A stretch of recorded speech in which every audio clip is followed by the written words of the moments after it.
सोचिए, एक समय रसायनों में भारी कंफ्यूजन था। आज हम देखेंगे कि एक केमिकल केओस एक परफेक्ट मैप कैसे बना।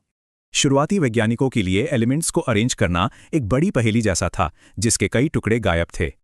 आइए देखते हैं कि शुरुआती फ्लॉप आइडिया से लेकर मॉडर्न पीरियोडिक टेबल तक का यह सफर कैसे तय हुआ। डोबेराइनर ने सबसे पहले एलिमेंट्स के ट्रायड्स बनाए, जहां लिथियम और पोटेशियम का एवरेज वेट सोडियम के बराबर था। फिर न्यूलैंड्स ने अष्टक का नियम दिया, लेकिन प्रॉब्लम ये थी कि ये कैल्शियम से भारी एलिमेंट्स पर फेल हो गया। पुराने सिस्टम्स फेल हुए क्योंकि वो सिर्फ एटॉमिक मास पर बेस्ड थे और सभी एलिमेंट्स को कवर नहीं कर पाए। फिर आए जीनियस मेंडलीव। उन्होंने 63 एलिमेंट्स को एटॉमिक मास और सिमिलर केमिकल प्रॉपर्टीज के हिसाब से सजाया। मेंडेलीव का मास्टर स्ट्रोक क्या था? उन्होंने अपनी टेबल में उन अज्ञात एलिमेंट्स के लिए जानबूझकर खाली जगहें छोड़ दी। और कमाल देखिए, उन्होंने गैलियम और जर्मेनियम जैसे भविष्य के एलिमेंट्स की प्रॉपर्टीज बिल्कुल सटीक प्रेडिक्ट कर ली थीं।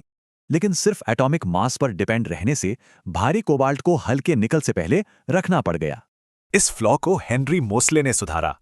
उन्होंने साबित किया कि असली बेस एटॉमिक नंबर है, मास नहीं। Game changer. और यहीं से बनी हमारी मॉडर्न पीरियोडिक टेबल, जिसमें 18 वर्टिकल ग्रुप्स और 7 हॉरिजॉन्टल पीरियड्स हैं।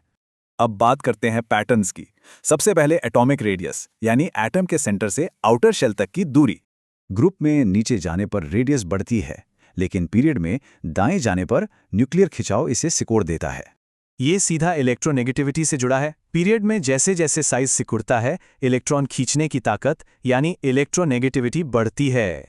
फ्लोरीन को ही लीजिए, छोटा साइज और 7 वैलेंस इलेक्ट्रॉन्स की वजह से ये सबसे स्ट्रॉन्गेस्ट इलेक्ट्रोनेगेटिव एलिमेंट है। मेटालिक कैरेक्टर बिल्कुल उल्टा है।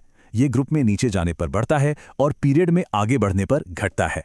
यही वजह है कि बड़ा पोटेशियम सोडियम के मुकाबले बहुत आसानी से इलेक्ट्रॉन छोड़ता है और ज्यादा मेटालिक होता है।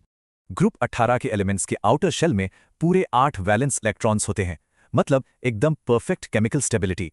स्टेबल नोबल गैसेस रिएक्ट नहीं करती। ये बाकी पैटर्न को छेड़े बिना जीरो ग्रुप में एकदम परफेक्ट फिट हो गई। तो देखा आपने, एटॉमिक नंबर ने सारे पैटर्न्स, रेडियस और इलेक्ट्रोनेगेटिविटी की पहेली को एकदम परफेक्टली सॉल्व कर दिया। अगर इस एक टेबल में केमिकल बिहेवियर का पूरा नक्शा है, तो सोचिए एलिमेंट्स में और कितने राज छिपे होंगे।